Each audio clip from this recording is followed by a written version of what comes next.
Hello and a big warm welcome to you. My name's Marion Rose. And I'm Lael Stone. And welcome to our sleep Q&A. Yay! I reckon this, along with tantrums and one other ones, will be our biggest ones, because when we've got little people, everybody wants to know about sleep, don't they? So, I mean, the other sleep podcast we've done has definitely got a lot of mileage. So we thought we'll come back with all the answers to your questions that people sent in. So hopefully it'll give you even more support and understanding about sleep. But before we jump into that, Marion, let's check in. How are you? What's been going on? I feel really well and energized and excited. And I was just sharing with you before, Lael, that this time of the year I always get all these downloads about what I'm going to do next year and all the offerings, and I just get a lot of energy and creativity. So I'm in that mode at the moment. And also, the sun is shining here, which is always happy for me. I feel happy when the sun is shining. That's so nice. That's good. I love that you're in the excitement of what's next and what am I creating. That's awesome. I'm probably the opposite. I feel like I'm like limping to the finish line. Oh my God, it's been such a big year. Well, we've just finished up our first year of Woodline Primary, my school, which, just feels actually pretty monumental to build and birth something, and then to get through the first founding year, which is challenging.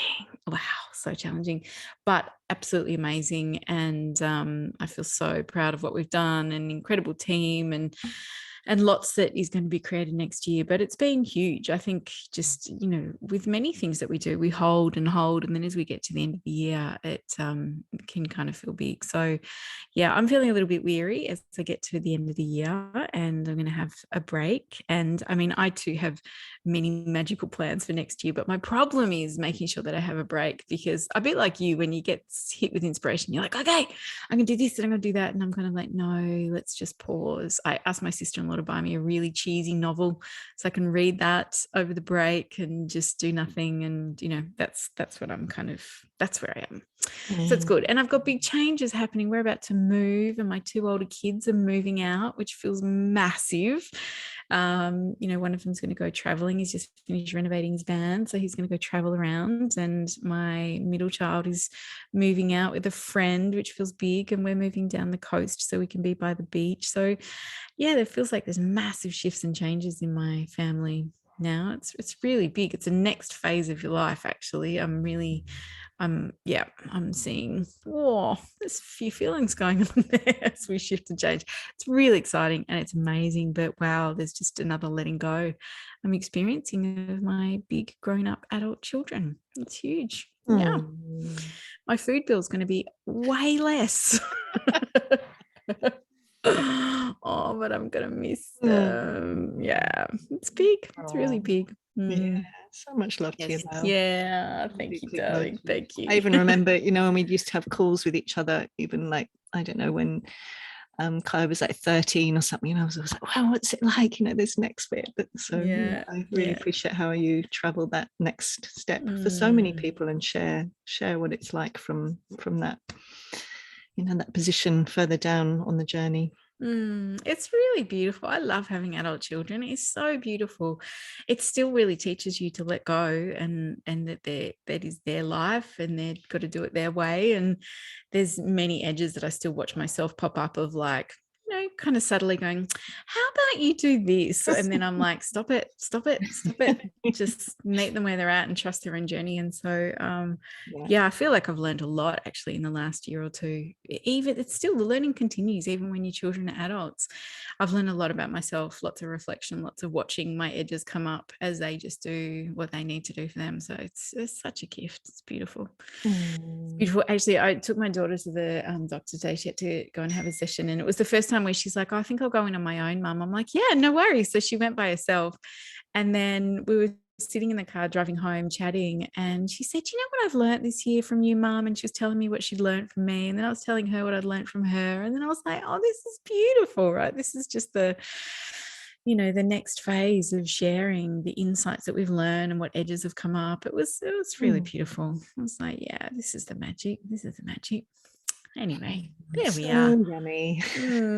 Yeah, but let's wind way back to when they're little babies and we're struggling with sleep, because that's what we're going to talk about today. Yes, let's do that. But also, I'd love to put in a preface, as always, when we have our Q&As, which is obviously we are responding to a few words or a few sentences, and we cannot really know all the ins and outs of your child and their background, psychologically, physically, all levels. So obviously, please always, if you're unsure about something, get support, go and see an aware parenting instructor. But we're just answering the questions basically. So yes, that's good. That's good to say that. And also, as we say always, please tune into what feels right for you.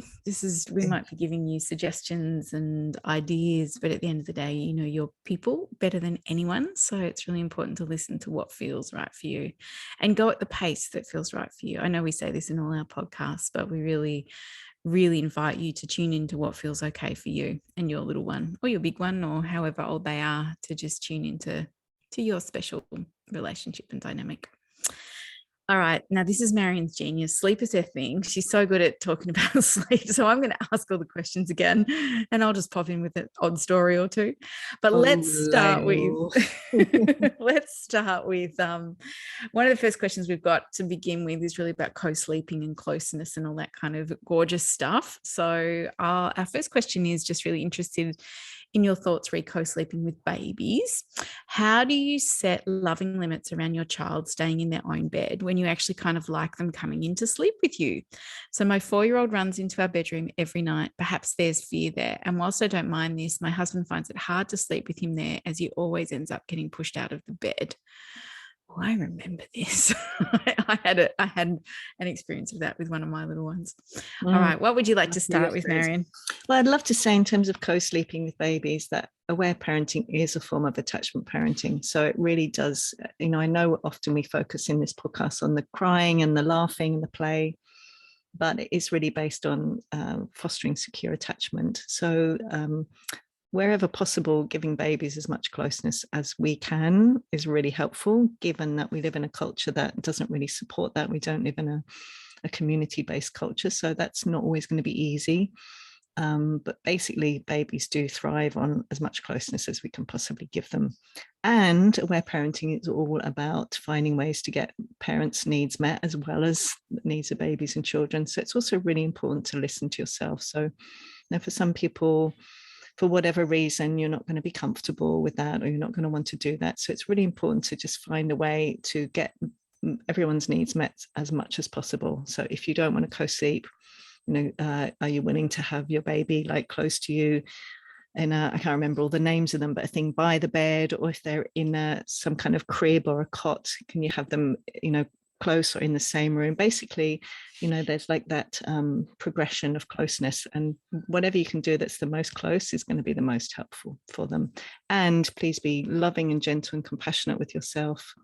If you don't want to do that, or you haven't done that, we can certainly provide a lot of closeness in the daytime and on going to sleep, which we'll talk about. And we can listen to feelings that they have around that. So again, it's not a have to, it's not any of that paradigm that you have to, or you should, or to judge people who are not. It's more about getting the information and doing whatever is possible.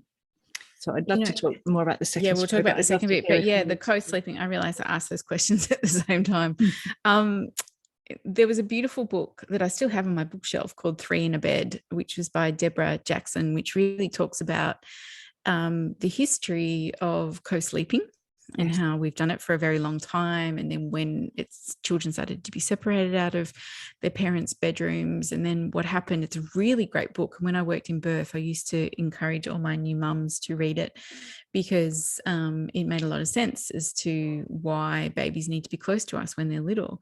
And yet our culture has, with many things, as we talk about, become very disconnected from that kind of beautiful attachment in those early years. And so that book 3 in a Bed is a really great one if you've got a little baby and you're just curious about it, because it really does talk about the history and the research into co-sleeping and how important it can be for babies and for parents as well. So that's a book that I've absolutely loved.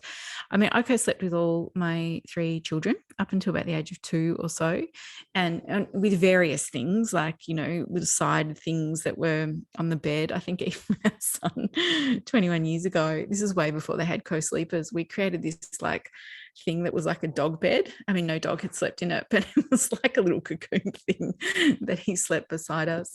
I love it. I love how just when you're first in a parent, I'm like, oh yeah, what's safety? Whatever, it doesn't matter. This works.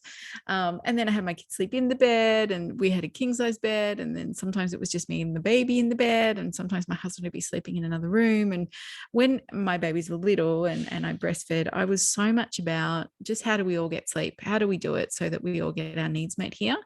And I found that the way I got the most sleep is if my babies were close. I would also listen, my third one definitely listened to their feelings, but I also liked it when I had space to stretch out. And so we had a spare room, and my husband would often go and sleep in there. So he got a good, decent sleep by himself. And then he would come in the morning, and it worked well for us that we all had space and quiet and just meeting everybody's needs. So when I worked in birth, I often used to say, well, what works? Does that mean that you're in the same room or not? Or how does it work where it's going to meet all your needs together? And so for us, we found our rhythm that worked really beautifully. So, I'm a big fan of co-sleeping, and as I'm sure you are, Marion, and breastfeeding and all that beautiful, beautiful, rich stuff.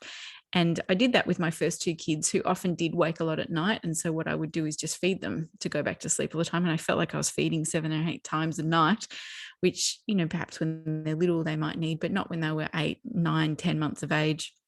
They didn't need to feed 6 or 7 times a night, but they were waking.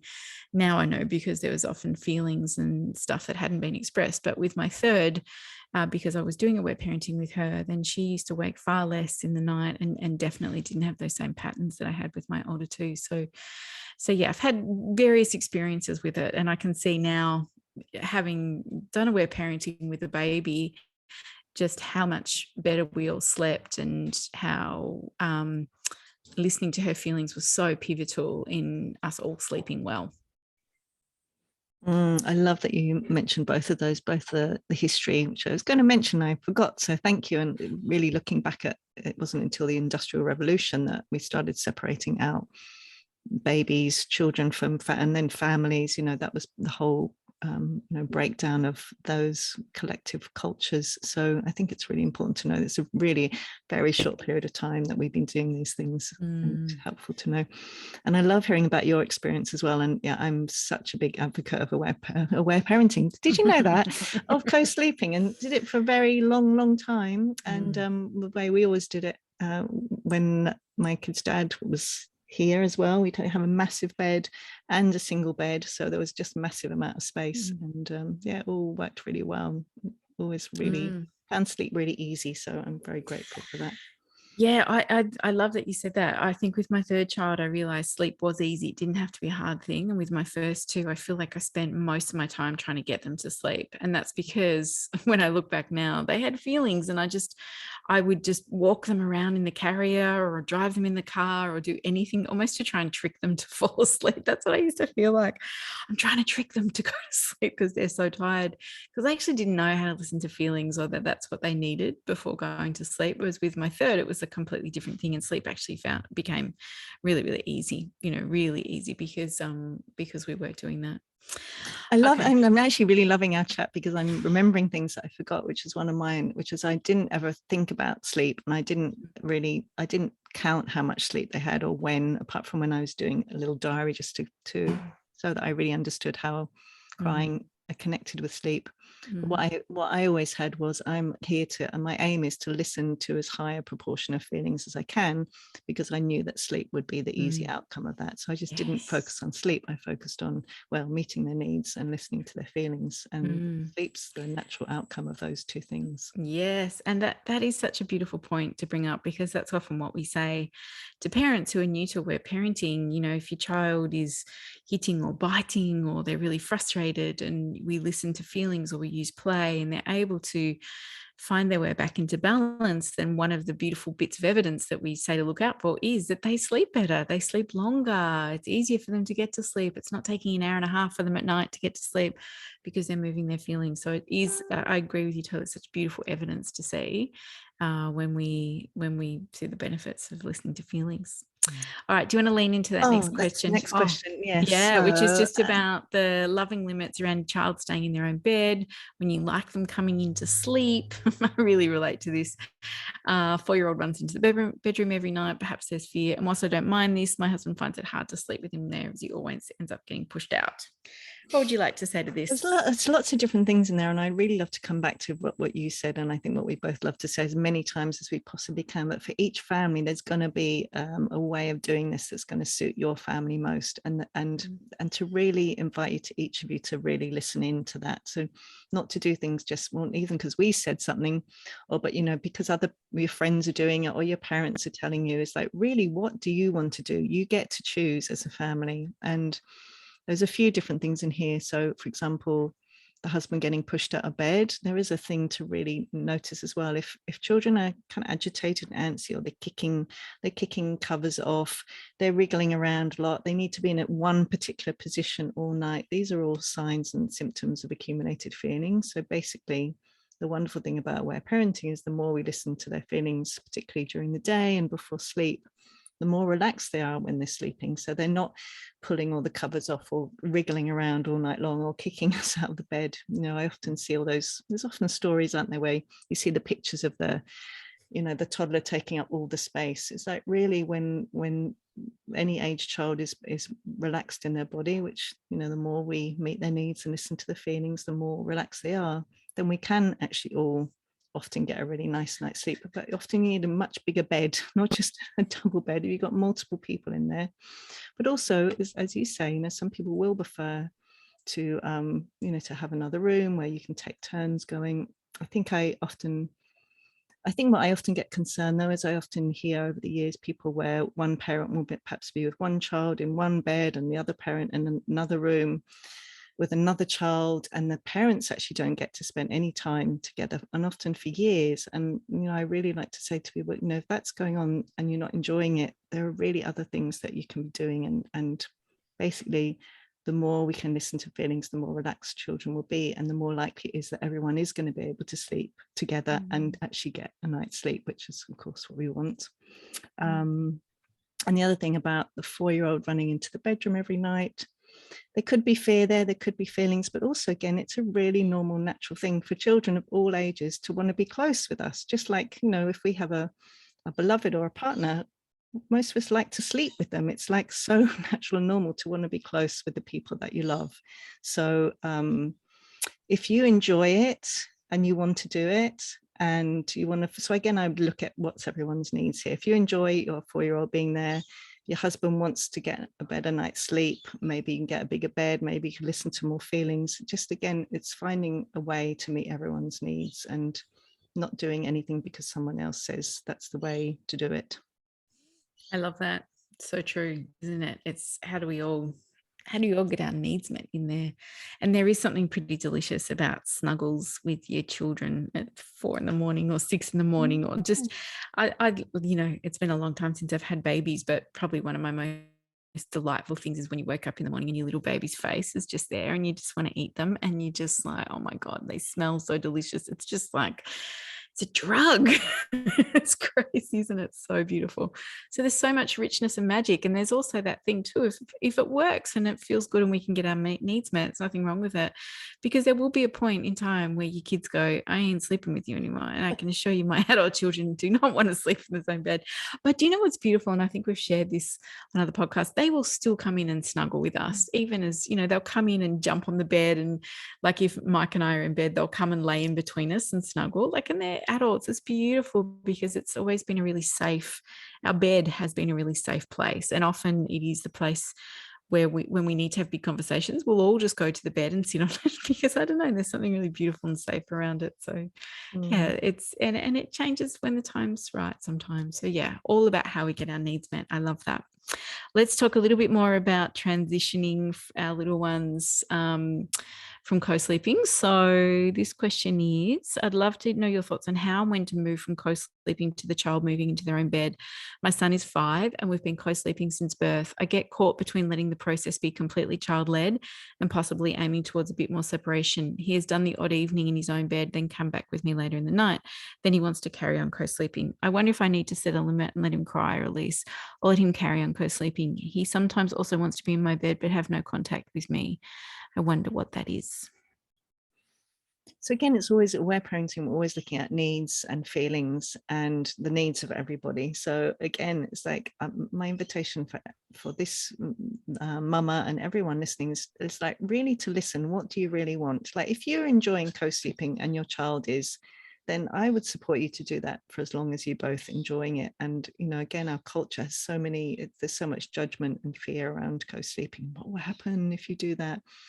But if you have had enough and you're really not enjoying it, or you just have a sense that you know, they actually really would like to be sleeping in their own room, but it's feelings that are preventing them from doing that, of course we can listen to those feelings. We can do lots of attachment play before sleep. We can offer loving limits.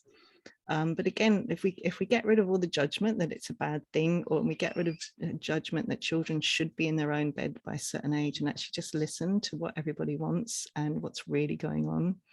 I would often say also here that he sometimes wants to be in my bed but have no contact with me. I would probably say there's some feelings there.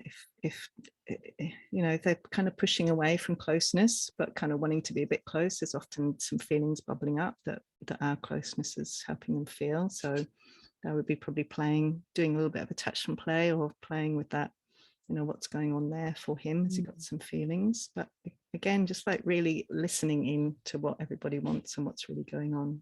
Love to hear thoughts now. I found that when we, with my youngest two, when we stopped co-sleeping, that they were sharing a room together, my 2 girls, and then went, well, we want to sleep in the same bed. So we kind of set up a whole big bed thing for them. And they used to explain it like this. They used to like, we're little and the nighttime's sometimes scary. And how come adults who don't feel scared of things get to sleep with someone and we don't? And I'd be like, it makes so much sense.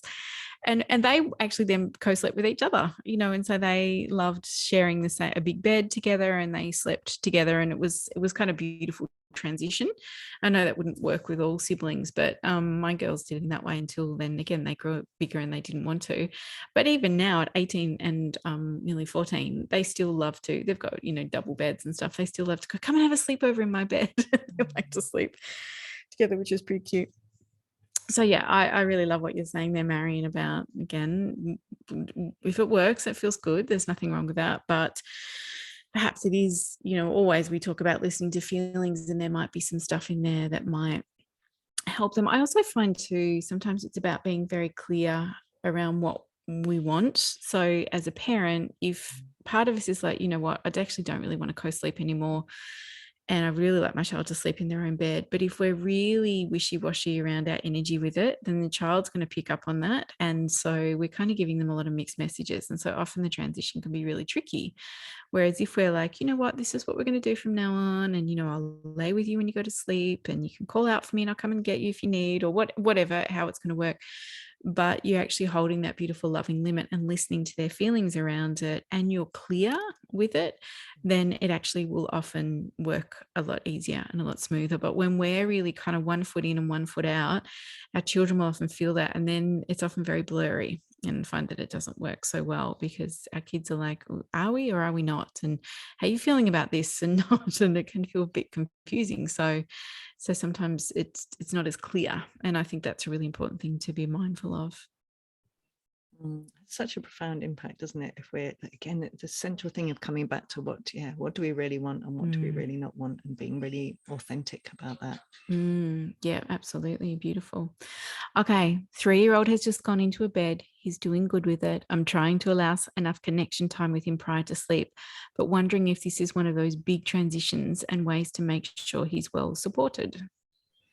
Lovely. And I really want to celebrate this mama, all the connection time. And yeah, it's a really big transition. And I guess just all the things that we've already said, and just plenty of connection. So I'd be saying plenty of connection, particularly before sleep.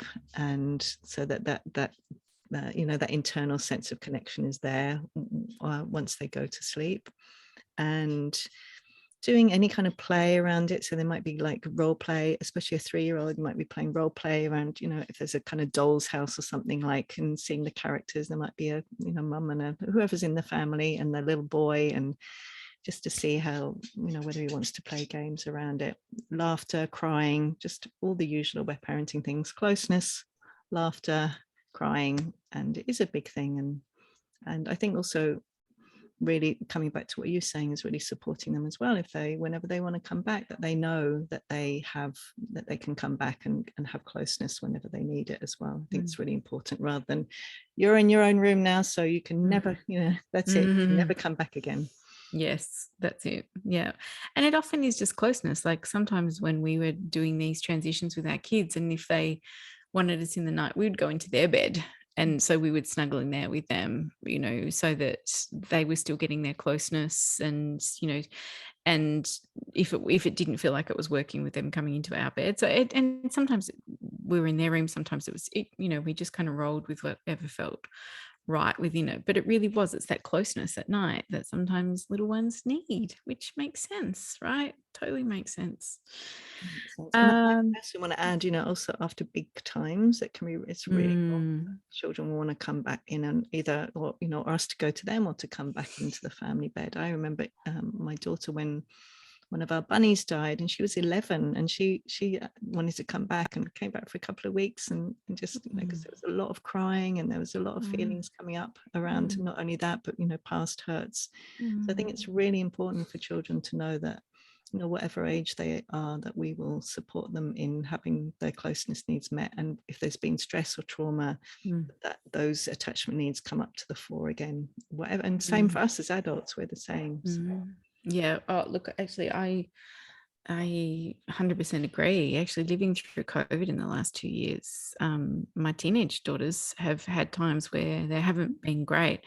And I've gone, Shell, do you want me to come and sleep with you? And they've said yes, you know, and so, and they're teenagers, you know, and they needed that closeness and safety and security at a time where it felt very scary and unknown. So yeah, it still can go on for a while, can't it?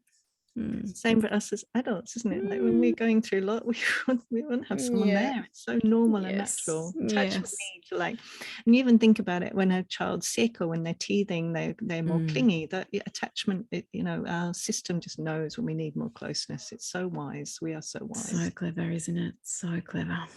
Okay, so does aware parenting always encourage us to lay with our kids while they are going to sleep? My son wants me to lay with him, but it can take hours for him to fall asleep. So there's a few questions like this that are the same. There's another one about my 5-year-old putting him to bed, just talking, another question, another game, try to set a loving limit, takes a long time, cannot fall asleep. You know, what can we be doing? So let's talk about those 3 beautiful things for sleep, Marion. Yeah, beautiful. So yeah, I came up with a few years ago, this, like, the 3 things needed for sound sleep, which comes from Alita's work and aware parenting. It's just like I suddenly realized, oh, it's helpful to have that list of 3. So the first thing is tiredness. You need to feel tired to be able to go to sleep. And this is the same for babies, children, and adults. Second thing is we need to feel connected. And the third thing is we need to feel relaxed. So for babies and children, the connection means, well, babies will need connection whilst they're going to sleep. Children, what happens is that over time they gradually internalize that sense of connection. So over time, that's why if we offer them that consistent connection when they're going to sleep, that they internalize it and they have that sense of being connected, especially if we've had closeness, you know, in the night. So that's the whole process. Again, that internalizing of secure attachment. However, if they're tired and we've got closeness, we're lying with them, we're close with them, those 2 things are happening, and they're taking ages to go to sleep, it tells us that that third thing isn't in place, which is the relaxation. And again, because as a culture we don't trust children and our natural relaxation mechanisms, we will often do things to try to get babies and children to relax. You know, when they're little, we might rock them or sing to them or do all these things to them, which is all very well. But if you're doing those things, sometimes those things actually get in the way, and often they actually do get in the way of a child's natural relaxation processes. So I often say, children don't fight sleep. It's often us who are fighting their natural relaxation processes. So basically, if your child's tired, if you're close with them and they're taking an hour and a half to sleep, generally it will mean that they've got feelings to express. And so the most helpful way then is not to try and get them to calm down, but actually to work with those processes, which are generally either laughter and play or crying and raging. And they will be often inviting us to do those things through the evening. Interesting, that whole thing about the witching hour, which I think is an interesting term. So they might be getting rambunctious, and instead of going, calm down, it's bedtime, we move in and we be rambunctious with them. We support them in releasing the feelings through play. If they're starting to cry at every single thing, but the bowl isn't right, or no, I want another thing, or just another glass of water, or another story, or no, but I really need, actually I've got these pajamas, but I need those ones. Those are the feelings bubbling up. That's when we can move in with a loving limit, which we've talked about in many episodes. I'm really here that you'd like another story, sweetheart, and I'm not willing to read you anymore, and I'm right here and I'm listening. And they get to have a big cry, release the stress hormones from their bodies, feel relaxed, release the tension, and then they can go to sleep. So the other thing is, in that last one about the talking, so often at those times they'll be using control patterns, which are ways to suppress feelings or ways to mildly dissociate. So if they're constantly sucking their thumb or talking, or desperately trying to do anything to distract themselves from their feelings, the most helpful thing is for us to move in and actually support the feelings to happen. It's not helpful for us to be lying with them whilst they're kicking and wiggling and say, calm down. That is not going to help, because those feelings still sit there in their bodies. They're not doing it deliberately. They want to feel calm and relaxed. They want to be able to go to sleep. When you're tired, it's really normal and natural to want to go to sleep. So they're not fighting sleep. They're just trying to get those feelings out. And we will so often calm them down, which actually makes it harder and harder for them to express those feelings. I love so much this three. I know you love three things. This model of three around sleep is it's so powerful because it applies to us as adults. Exactly. Like when we need to go to sleep as adults, we need to feel tired and we need to feel safe. I often explain it to people, like, if your front and back door in your house was wide open and all the windows, and you were going to bed, would you feel safe going to sleep? You probably wouldn't, because you're like, someone might come into my house, right? So you're going to be on high alert. So that's the safety piece for us. And then the third bit about helping our bodies feel relaxed. And we all know what that's like as an adult. When we're stressed, when we're worrying about things, we get into bed and we toss and we turn and we can't get comfortable and we can't go to sleep. And then we go on our phones, and then, and it's not conducive to sleep. Or what we try and do is we try and drink half a bottle of wine before we go to bed at night so that we can knock ourselves out to go to sleep, because there's a whole lot of stuff going on. So it's a really beautiful thing to think about it for us as an adult, and then think about our babies or think about our toddlers or our school-age kids, that a lot of the same stuff is going on. I found particularly with my youngest that she really needed to have a cry up until about the age of 10. When we would go to sleep at night, we'd get into bed, we'd make sure we've done play, we'd moved our bodies, and then when she'd get into bed, sometimes she'd just go, I just need to cry so I can go to sleep. And I'd be like, okay, baby. And sometimes she'd just have a cry over nothing, or sometimes it would be she was asking for a loving limit to push up against, which was, I just need to do 5 more of these. And I'd be like, we're not doing 5 more now, sweetie. And and then the tears would come, and usually she would fall asleep within minutes. And I think that's a bit of a beautiful key to know what's going on. If your child's taking half an hour, 45 minutes, an hour, then odds are there are feelings there that need to move. And so sometimes that might be like, right, let's jump up and move our bodies, let's shake it, let's wrestle, let's do something. But often I have found it really is about the tears needing to be released. I love what you said as well about number 2, the safety thing. I often think about it in terms of feeling connected. It's such a basic, really ancient system, isn't it? For a baby or a child, they would have needed to be close in the community, in the family. What do they call it? I don't think tribe is a PC word anymore, but in the community. If they were on their own, that would not be safe. And so everything, as you say, on their nervous system would be on high alert. That's it's important not to go to sleep if we're alone.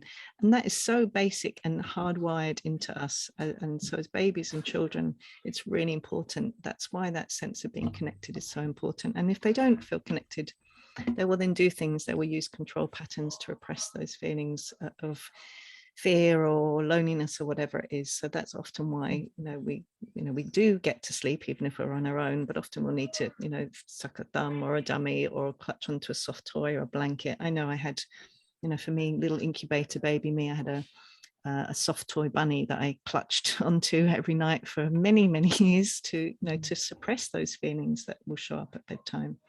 Also, it's really normal for big feelings to show up at bedtime. That's the beauty of our amazing natural wisdom, to express the feelings of the day or express any feelings around separation, because going to sleep is a bit like separating, isn't it? We're going into a whole different realm of consciousness. Totally. Well, this kind of leads on to the next question, which is tips for encouraging a 7-year-old to go to sleep by himself. Currently needs mum or dad to cuddle, stroke, or hold hands to get to sleep. So number one, again, I'm hoping that's already helped to see that there's not, it's not about at any age that they have to go to sleep by themselves. And so again, we're looking at needs and feelings. So needs for closeness. However, if it's stroking or that you're there, a child is maybe picking on your hair, I know your hair, your skin, or twirling your hair or doing something repetitive, that usually means that there are feelings bubbling up. So closeness, yes, but if we're needing to do extra things, that usually means that there's feelings that they know. The phone's ringing. So again, if you're wanting to support a child to be able to sleep, move in with closeness, but do some other things. See, are they inviting play? Are they offering ways for us to offer them loving limits? Are they feeling antsy and agitated and we're trying to distract them from those feelings? There's always going to be an opportunity in the evening that they're going, hey, there's the feelings are right close to the surface and here they are now. Do here's the thing I think about. I was sharing it with a mentee the other day, and this would be great if you're on the video. So it's like there's like a line which is like I don't know, like our body, that's the line. And then the feelings are like this wave. And usually there's the line there and the wave underneath it. And when we are in the evening, that line goes way down. We're just way less able to suppress feelings. So the feelings just will naturally bubble out over the top. And basically, when we work with that, it just makes everything else easier, because if they express those feelings, they're not going to be needing you to do things, please stroke my hand this way, or please lie next to me in this, only in this way though, or, please read me 3.75 books. All that tension and tightness usually means their feelings there to be released. I love that. And I love that. So the differentiation between is you're saying that control pattern of I need it to be like this to be okay, and the closeness. So my daughter loved just gently stroking her back, but I'd only have to do it for 3 minutes, but it was something that was beautiful. It was close and beautiful, but there wasn't a charge around it. It didn't matter if it didn't happen. There's those things that I think we can then lean into with our kids when there's this urgency around it, or it has to be a certain way, that might show us, that's something that's going on there that is stopping those feelings coming. So it's really great to be super curious, isn't it? And I love that. That's a really helpful thing in general, isn't it, Lael? That anytime a child, or actually an adult as well, it needs to be really in a particular way as often, or there's an agitation, or no, but I really need it now, and it needs to be this way, and that's often a sign that's actually not about the thing at all. It's the thing that is helping them to suppress feelings. Yes, beautiful. All right, this is a great question, because I think this will be really helpful. My 2.5-year-old son's sleep. I guess I'd love a bit of an outline of what a bedtime routine looks like from an aware parenting perspective. I really struggled to get my 2.5-year-old relaxed and ready for sleeping. So some strategies around that. Well, it comes back to those three things again. And it comes back to what we said at the beginning, is like really doing it the way you want to do it as a family. Again, I think in this disconnected domination culture, there's so many rules out there about the way you have to do it, and you have to do dinner, and you have to have a bath, then you have to read stories. And to me, it's like, it's really trusting each family is going to have ways that really works for them, that flows with your family, with your, what you do in the evening. But generally, basically, closeness and either some play or some crying is going to be helpful for most small children. I want to add, like, and again, I love that, Marion, that it's dependent on each family, but if to really give an idea, perhaps. So I, as a mum, I'm a big fan of having baths. So every day when my kids were little, at 5 o'clock, I would get in the bath, and sometimes one kid would get in, sometimes three. It didn't matter. Like, I would always just have a bath. It was like my kind of like, okay, now I'm moving into this next phase. And so usually the youngest child would get in the bath with me. And then sometimes the others would get in, and then we'd have dinner. I used to make dinner at breakfast time when I was a mum of 3 kids, because I was like, I don't want to have to hustle. So I used to make dinner early. And then we would have dinner. And then after dinner, we would usually have some rumble time. So we'd pillow fight on the bed. We'd do something. And again, with 3 kids, they had different needs. The older one didn't necessarily have to do it. The younger ones probably did. So we would have that play, that laughter, that connection. And often I wouldn't need to set a limit, because some tears would happen just because my sister hit me with a pillow the wrong way, or something would just happen where the feelings would come. So I didn't really have to work hard for it. And so often there would be tears after we'd done some beautiful attachment play, and then we'd go into bed, and maybe we'd just read one story, and then they would go to sleep. And so it wasn't a big, long, drawn out thing, but I was always looking for exactly what you said. Do we need to discharge something from our body? So do we need to play, or to have that connection, or to move stuff? And then always I just would look for the tears, or that space to have those tears come out, so then they could go to sleep. And then they often didn't take long to go to sleep at all. Now that looked different sometimes when I had 3 kids that I had to put to bed at different times. So some nights I was listening to everyone's feelings at different times. They were nights that were hard sometimes. So I was like, that's tricky. But often as my 2 younger ones got older, they would go to sleep at the same time, even though there was a few age difference, and we'd rumble together. We'd sometimes listen to each other's feelings, we'd sometimes talk, sometimes laugh, and then I would just lay in between them, and they would fall asleep within a few minutes, and then they would go to sleep. So that's how we did it. But I loved what you said. It's going to look different in every house, and you've got to find what rolls for you, what feels good for you. But if you can bring in those 3 points that you talk about, then that's what's going to often make it feel a lot easier to do. Yeah, that's so beautiful. I would love to offer a couple other things.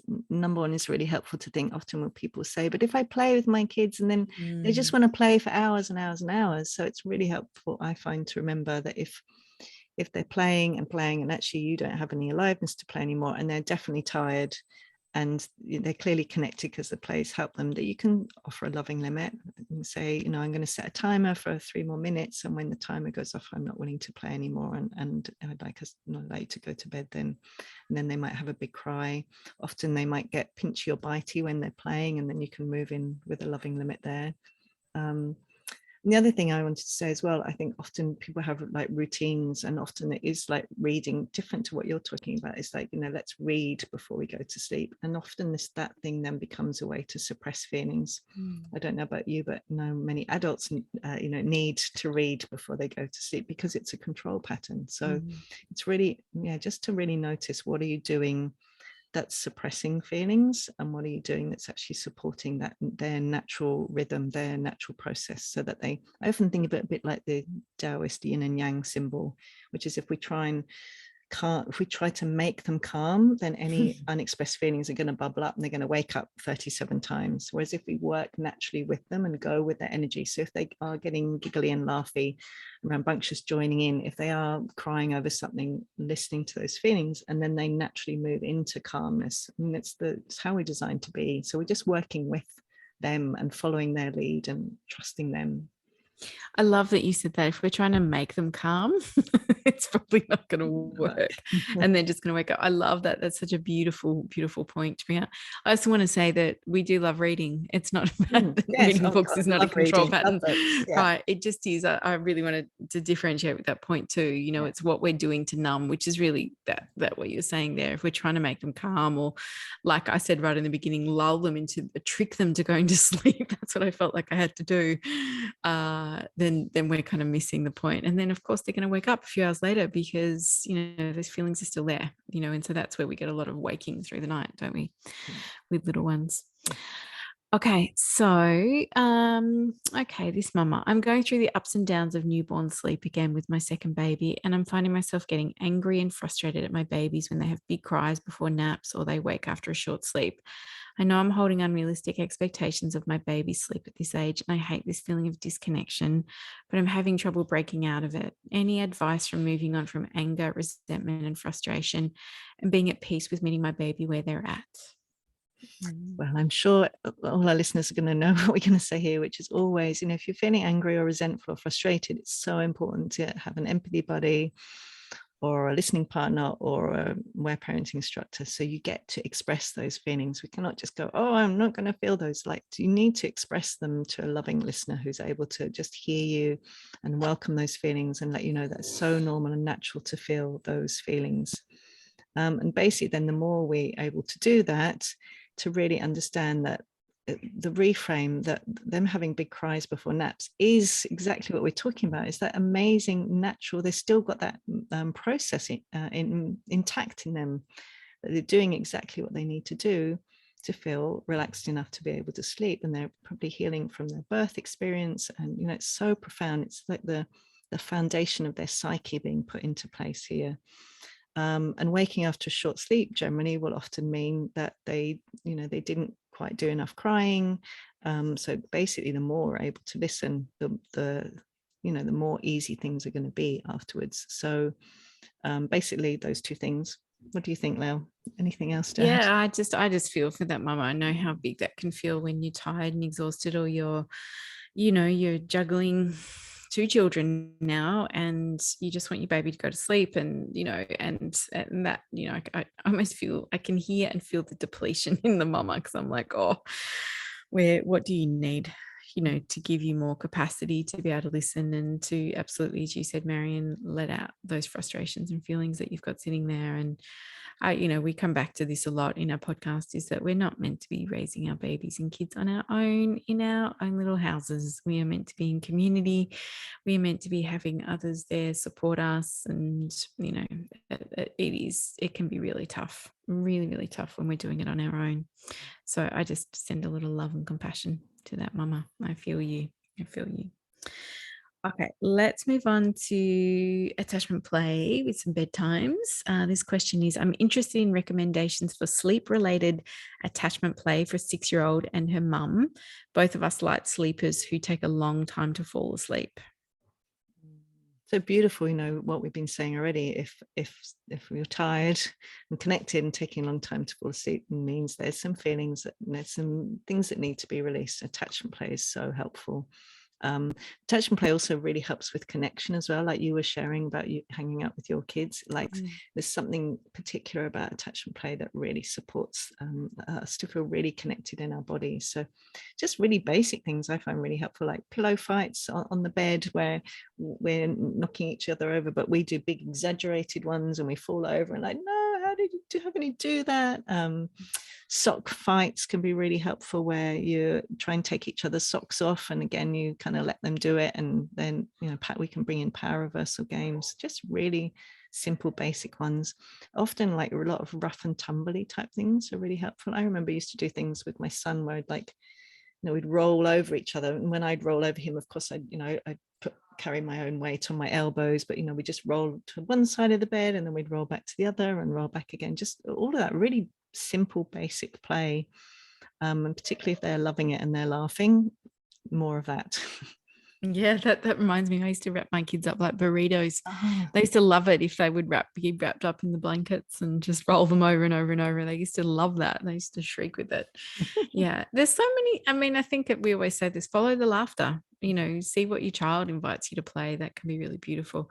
And doing that attachment play as an adult, even when we can feel tired at the end of the day, if we can laugh and have a good time, that is going to help us as well. It's actually not just for your child's benefit, it's for yours as well. So it can be tricky sometimes to even get ourselves there to go, okay, this is what we need to do. But you actually can feel amazing once you've done it. It's a bit like exercising, really. When you're like, I don't want to do it. And then you do it and go, oh, that was incredible. Yeah. Okay. There's the similar things, isn't it? It's getting all those endorphins going and the oxytocin and so much yumminess happening. That's it. So that's it. Okay, this is a question that I think many people would love to know, which is about bubbers. Your thoughts on breastfeeding babies to sleep? So I think we go back to what we always say, which is like really listening into each person and what you want to do and what you don't want to do. And so we would never say do it or don't do it, but really I think it comes back to really understanding, like I was saying, trying to explain my little diagram, which is not very easy to, is when we are tired, whether we're a baby or a child or an adult, it's normal and natural for our body, for our psyche, for our nervous system to want to express feelings, tension in the body, stress hormones that would otherwise prevent us from having a sound sleep. You know, in terms of all the repair that's happening whilst we're sleeping, for us to actually be relaxed whilst we're sleeping supports that. So it's like the easiest time generally. It's working with our systems or our baby system to listen to feelings before they go to sleep. Also, and when they wake up, they're often the two key times, because when they're tired, they're less able to suppress feelings. So it's just knowing that if we do breastfeed our babies to sleep, it is going to be likely that perhaps they wake up more because those feelings are, showing up. So again, it's like really listening in. What do you want to do? How do you want it to go? Do you want to listen? If you're able to listen to their feelings, do you want to listen? Do you want to breastfeed them a little bit earlier? And then often we need to wait a little while because those beautiful hormones in the milk and sucking also acts as a suppression of feelings. So often straight after breastfeeding, babies aren't often able to access their feelings as much. So you can wait half an hour and then maybe hold them in your arms and say, I'm here and I'm listening and I'd love to hear, your feelings of the day. But there's no have to or should. It's just understanding that it's kind of working with them. And it's often the easiest time to listen in terms of those feelings are most readily accessible. So I love that. And I would say too, I used to do it the opposite way, which is I used to listen to my baby's feelings first, and then they'd have a really big cry, and then often I would offer them the breast and they would feed and fall asleep then. But I knew that they'd really expressed their feelings, and then it'd come out, and then we'd often feed and then they would fall asleep, and that felt pretty delicious. And I think it's really about what feels right for you. So please hear us when we say this. If you love breastfeeding and you want to keep breastfeeding and you do it when they fall asleep and you do it through the night and it feels okay, please keep doing that. This is we are such supporters of that, and we're such supporters of you doing what feels good. It is often just so if parents come to us who say my baby's waking like 7 times a night, and that is, I guess, what we see with this work is being able to help our bubbers release their feelings. Often they will sleep longer, they sleep more, it's easier to get to sleep, all those kind of things. But please do what feels right for you. It's super, super important, isn't it? Yeah. And look, when you've got a newborn, it may be just feeding for the first little bit, because that's, you're building your milk supply and you're getting to know your bubber, and that can feel good. And when it feels right, you might want to start listening to their feelings. It really is about what feels a yes for you and what feels good in your being. Yeah. Okay. My youngest son, 3 years, goes to bed very easily. He puts his thumb in his mouth and he is out. Sometimes he asks us to stay until he's asleep. That's only 5-10 minutes max. However, I'm not so sure the thumb sucking is all that healthy. Again, it's just understanding that the thumb sucking is a way that he's suppressing his feelings. And again, like if it's all, if you don't have capacity to do anything else right now, then I would be going with that. And you may want to play, you can do amazing attachment play with thumb sucking. You might have capacity to do that in the evening instead when he's going to sleep. You might want to do it in the daytime and he's sucking his thumb. It is suppressing feelings, and so some really great attachment play games around thumb sucking, like I've shared in other podcasts before. Like you can also suck your thumb as well, or you can ask them to suck. If you can suck their thumb, and you can say, what flavor is it? Is it strawberry ice cream? And you put it in their thumb in your mouth, or pretend to, and then you go, oh no, yuck, that's like poo or peas or bogies or something silly and funny, and they laugh and you do it again and again and again, and often that will support the feelings coming out through laughter. And there'll be some crying there as well, but again, it's really, there's no have to. But if you do want to support the feelings, you can move in with some attachment play. I would always say attachment play before loving limits. And I would always say, we would both always say, from an aware parenting perspective, to never take a thumb out of a baby or a child's mouth. But you can certainly support them to release the feelings underlying that. Yeah, beautiful.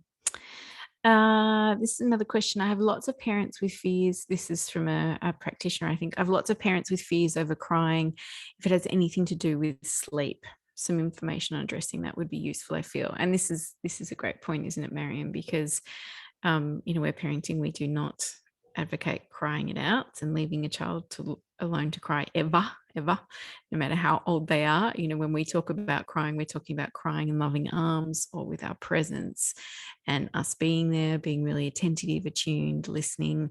It's not about leaving a baby alone to cry. What would you like to speak to this, Marion?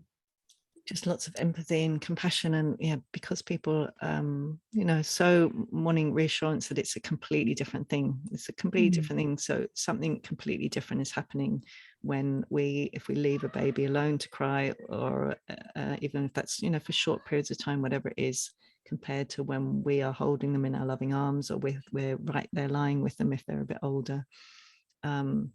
And to really explain the difference between those, and actually that it's normal and natural for all babies and children to have painful feelings, however much we do everything we can to meet their needs, all the usual things. They're releasing stress from the day and also trauma.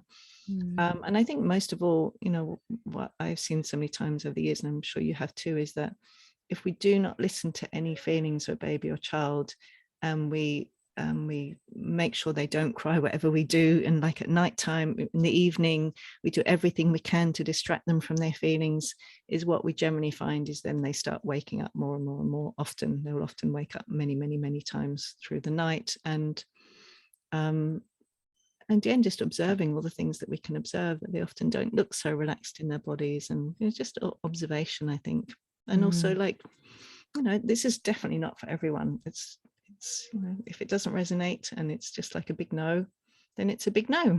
Yeah, totally. I really support that. Or it might feel really tricky to do it when your child's a baby and listening to feelings is hard, but when they're a toddler, it feels easier, and that might be the time you want to listen then. So I think it really is about tuning into what feels okay for you as a parent, for sure. I like this question next, a short and sharp one. How can I assist my son to not hate going to sleep? Oh, bless. Wow. I mean, I read that and just go, oh, I think there's probably some feelings there. If he's presenting like he's hating going to sleep, then I would say that there's probably some feelings he's trying to move, and it's coming out as anger or frustrations. And, that could be around the separating piece, and going back to everything that we've talked about, today already, is that closeness and connection. Is he tired? And then really listening to those feelings again to move it. And maybe what is, I would lean into for this parent is what comes up for you when you're watching this play out. If you're seeing him hating going to sleep, or you're seeing a lot of these feelings, where does it sit for you in your body, and what's happening for you when that's going on? So beautiful. And really back to they're not fighting sleep, we're often fighting. So where might we be actually getting in the way of those beautiful natural release and relaxation processes? Yeah. Okay, this one's a bit about resettling. I'd love to know how to tackle a resettle day and night once they have a release and then fall asleep. If they wake up after one sleep cycle crying, do we just hold them until hoping they fall back asleep? I usually would feed back to sleep or dummy and rock back to sleep, but then I struggle with short daytime naps. So basically, if a baby's or a child is waking up, well, more a baby, after one sleep cycle, it usually means that they've got feelings, because basically, again, it's that beautiful natural desire to feel relaxed, or they'll come up into a lighter sleep. Feelings are still there, bubbling up. Their natural mechanism wants to release that, so they will wake up to express those feelings. And so often, if we're keeping on trying to suppress the feelings, it does often mean that it's just one sleep cycle waking. So basically, the more we can listen to feelings before sleep, the more they're going to be able to, the more relaxed they feel in their bodies. So when they come into lighter sleep, they're still going to feel relaxed again, and they can just move back into deeper sleep again. So it's basically, again, just doing as much as we can to listen to their lovely feelings if we can. And if we're not able to, and that's okay. Sleep. And I think that's also important to remember the age of your baby. You know, if you have a 3-month-old that's waking after 3 or 4 hours, they're probably hungry and they need to eat, because that's really age appropriate that we would still feed them during the night. So I think it is really, it's good to tune into the age of your baby, what their needs are, how that looks. You know, this is not a one size fits all. I think it's really important to lean into what's working in your family, you know, what you're feeling, what your intuition is telling you your baby's needing. I think it's really important, again, to trust yourself. I mean, there was another question here that I have parents concerned that feeding to sleep and night feeding are biologically normal and they feel they shouldn't stop that. How would aware parenting address this? What I always love to say in terms of this is to experiment, like not do anything different in terms of how you respond in the nighttime. But how about if you do the things that we're talking about and respond to them? So either I'm imagining this might be more for babies, like if you are willing to try out some listening to crying arms before sleep, then do you notice that they actually start sleeping for longer? That's what generally happens. They're more relaxed in their bodies and they sleep for longer periods. So we're kind of doing the experiment ourselves to see, okay, that, you know, when we're just seeing, is that actually true? Do you know what I mean? Does that make sense? Yeah, I think that's really important to again look for the evidence and see what feels good. I think we are naturally hardwired to be close to each other, and breastfeeding is amazing, and our milk has this incredible quality at night, you know, that does create sleepiness and tiredness, and all of that is beautiful. And I'm not saying at all that we shouldn't do that. It might be where we watch and observe. Like if you are feeding, if your baby's relaxed or your little one's relaxed and they feed and you feed them to sleep and they sleep for a good chunk of time and then wake up and feed again, and it's easy and it flows, then I'd say beautiful, do that. But if your baby's waking every 50 minutes or, you know, every hour and a half and then really unsettled or not feeding well and not going back to sleep, that's when you might want to lean into a bit more, okay, should I listen to some feelings perhaps? And you might start during the day, because it can be really hard to listen to feelings at night. It was never really fun in the middle of the night if my babies had feelings. So I'd really try to listen to them during the day and also before they would go to sleep. And I think it's a really good point. What happens if you do listen to their feelings? Do they sleep a bit longer? Are you seeing them feel more relaxed? I think it's really important to tune into what feels right for you. And I guess, you know, we're raising my first 2 kids without aware parenting and being into attachment parenting. I really did all those things. I wore them on my body, which is amazing. And I breastfed and I co-slept and I did all that stuff. I did all the things that I thought was right. And yet my kids were pretty agitated and weren't calm and didn't sleep well. And I felt deeply resentful most of the time because I wasn't getting any of my needs met. It was all about, I just give to them, whenever they want. And really, I don't feel we had the balance, which is A, of me making sure I was taking care of my needs, and B, I wasn't listening to any of their feelings. So they were uptight, and I could see it in their bodies, and they didn't sleep well, and they found it hard to go to sleep and all those kind of things. So by the time I had my third and I learned more about this, doing it a different way, I began to see, whoa, there was a huge shift here.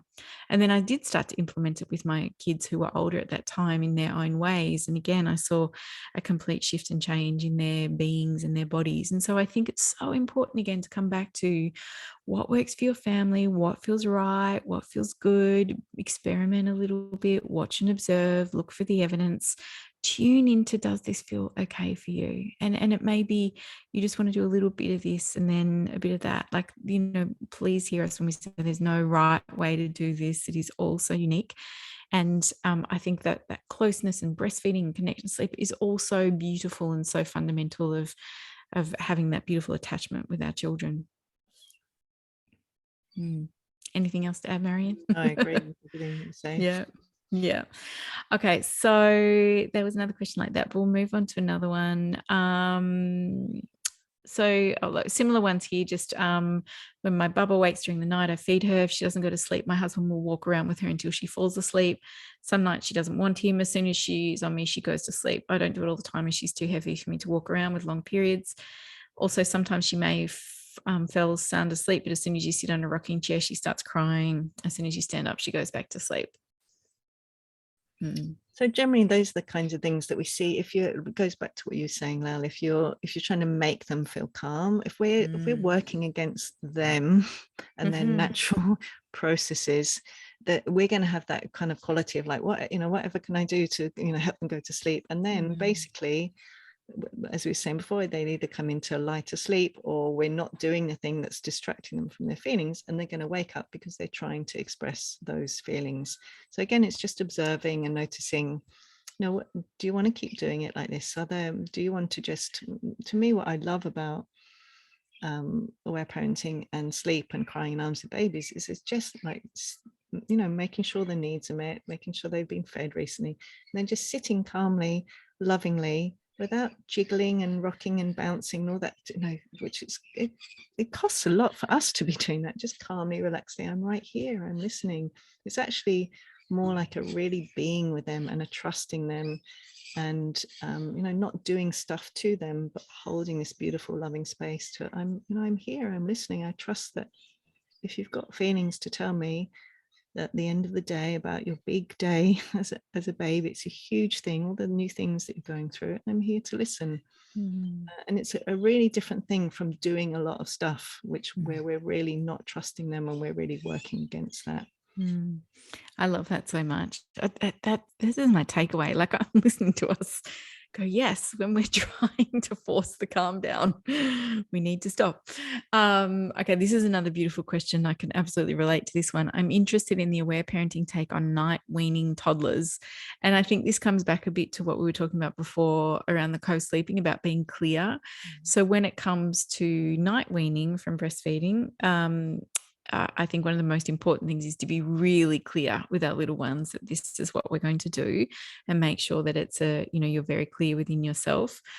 For me, how I did it was making sure I'd tell my kids, I'd talk about it for a week or so beforehand. Soon we're going to stop having, we used to call it booby at night. We will have it when we go to bed, and then we'll have it when we wake up in the morning, but in the night we're not having booby anymore. And you can tell me how you feel about it. And sometimes they'd be like, no, booby all night. And I'd be like, I know you'd like it, but we're not going to have that. It's just holding that beautiful limit again and listening to their feelings. They're allowed to feel annoyed that, that you're not doing it anymore. And so it was just being very clear in my being. It was communicating that with them, no matter how old they were. It was when they did wake up in the night and saying, no, we're not going to have that now. It was listening to their feelings. And really, it only took 1 or 2 nights of, I know you want some, sweetie, but we're not going to, you could have a little drink of water if you want to. And, it was 1 or 2 nights of some feelings. And then then that's how it was. I find that children are actually very adaptable when we are really clear about what we're wanting and what that's going to look like. So it was setting that loving limit, holding it within myself, knowing that, yes, I could be woken up a few times in the night and that might have to listen to feelings, holding space for their feelings. And then they, it became actually a pretty easy thing to do. Anything else you would add to that? No. No, that's it. No, loved it. All right. That's my dog. He agrees with everything you said. He's got some feelings. Should we listen to your feelings? Well, at least we haven't got the birds today, so we need some animal noises in there. Yeah, all right. I apologize if anyone's been listening to this on headphones and all of a sudden their headphones just blew up because my dog started barking. My apologies. All right. I think that we had many, many questions. So we've tried to just pick similar themes. If we haven't read your question word for word, we're trying to just go with the themes because there was a lot of questions there. Is there any other questions there? I would actually like to say something about the early morning waking, is that basically there's often a pattern. If your baby or child actually is waking up like a certain gap of time in the night, and then the gap gets smaller and smaller and smaller as the hours move on, that's really often a really clear sign that they're not hungry, they've got feelings. And again, do whatever you want with that information, listen to more feelings or listen to feelings at night, but it's a really common pattern. And early waking is just generally a sign of feelings, or we wake up desperate to express them. Okay. We also just do that last one, which is about adults being sleep deprived, because I just really wanted to offer a lot of empathy and compassion. It's a really, really painful thing if we are not getting enough sleep. And because of the same thing for us is, it's when we're tired, we are also not able to suppress feelings. So it's going to be much harder to be parenting when all our feelings are bubbling up as well. So just I wanted to offer lots of empathy and compassion if you are experiencing that. And that question was how to cope with listening to toddlers' feelings when sleep deprived from a baby, and that's really big. And I too have a lot of empathy and hope that there is support you can call on or lean into, or get your needs met by being listened to, or having someone come and be with your baby while you have a rest. Or it's really tricky. And again, comes back to that community thing, doesn't it, of us raising our little ones without the tribe, which is very, very hard. So a lot of compassion to those mamas out there who are juggling and navigating that. It does get easier. I just want to say that, but it is really hard when you're in it. Yeah. All right. So that is probably, we've talked for a long time about sleep. So I hope it has touched any places that you need when it comes to sleep and in your family or for you. I love to always come back to this too when we're looking at whether it's our school kids or our toddlers or our teenagers, because teenagers and sleep, we didn't get any questions on that, but that's a whole other genre as well. That it's really good to remember what you need as an adult to help you fall asleep, what feels good for you. That's what you might want to think about, or look through that lens when it comes to, your babies or toddlers or little ones as well. All right. So, Marion, anything to offer as we finish off? Just lots of love and compassion around this. There's a lot to explore from our own perspective. So you might even want to be reflecting on, what happened for you as a baby or as a child, where you slept, what happened to you if you were upset before going to bed, what happened to you if you were crying, laughing and wanting to be playful. There's a lot of inner work for most of us to do around sleep, because most of us did experience being put in a cot alone or being ignored at night, and so it's really normal and natural to have a lot of big feelings showing up around this, which we didn't even this is a whole, it's a masterclass basically, all the information around sleep. So lots of love and compassion to you as you've been listening. And I think my offering around that is really, how can we be more gentle, or what do we want for sleep for us, for our children? How can we make it a beautiful, wonderful thing, not something that is we're dreading at the end of the day, or that our children don't want to do? Or how can we make it something beautiful and just sacred? Because sleeping's amazing. The older you get, the more you want to sleep. You're like, this is the best. But also, I think it's important to think about what's the energy we're bringing to it as the adult. What can we do to make it feel safe? What can we do to to bring some of those elements that we've talked in today? What can we do to bring that to our children? And I think I'd just like to add one last thing, is that really the whole cultural conception that we have, which is, when you've got young children, you're just not going to get sleep, or unless you kind of leave them on their own. And really what I love about aware parenting is the third way with sleep. You may want to listen to our first podcast on sleep. That my experience is my children from a really young age, they slept for really long periods. I never had like early morning waking. I was just had plenty of sleep, and it makes such a huge difference. So just to really know that we can have a different experience, and yes, it does require a lot to move in with play and crying, but it makes everything else easier when everyone's getting enough sleep. So that's so true, so true. All right, well, that may be our last podcast. I do have a course. Good. Yes, please say that. It's a very long title: Sound Sleep and Secure Attachment with Aware Parenting. It's a course, and it's a lot about observing and really, really observing your own baby or child and what happens, and really working with these natural processes. So that's on my website. Yes. Yeah. Go and check that out if you need support with sleep. Yes. All right. That may be our last podcast for the year, or our official podcast like this. So maybe we'll take this opportunity to say a big thank you to everybody who has listened and who has shared our podcast and has sent in questions and sent in beautiful messages of love. We get lots of beautiful messages, don't we, all the time, just sharing how it feels like we're standing in the kitchen having a cup of tea and a chat with you, which is what I love the most. And that's why the dog barks and we can hear the birds in the background. So thank you to everybody for sharing and just all the love around this podcast. It's such a joy for us to do this. And you know, when we first started this, we didn't realize how far it would reach and how many people all over the world would listen to it and what an impact it's had on helping parents. And that, I know, well, I'm speaking for me, but I know it's also for you, Marion. That just makes us so happy that more and more people are getting this information and are choosing gentle ways to parent, and, you know, looking at their stories and really leaning into the possibility of having that beautiful, deep, intimate connection with our children. So beautiful. Yeah. So thank you all so much. We've got nearly 500,000 listens now, which is really wonderful. So thank you for supporting us and listening and sharing. You know, we get lots of people sharing on Instagram, and so we're so grateful to you. So thank you. And we look forward to more wonderfulness next year. Yes. Yes. All right. Well, we're wishing, and our book. And our book's coming. I know we've been talking about this book for ages, but we've had a few hiccups, but it is being edited as we speak. So we're really close, and that's really exciting because we're taking everything we talk about here on the podcast and we're putting it in a beautiful book, and that's going to be amazing.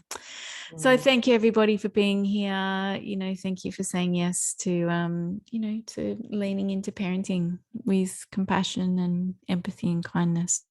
Yeah. It's beautiful. And if you're listening in December 2021, we're sending such love for you over the festive season, whatever you choose to celebrate, and sending loving intentions for community and joy and harmony and love and all the things that are so yummy. Yes. Yeah. Thanks, everybody. So much love to you.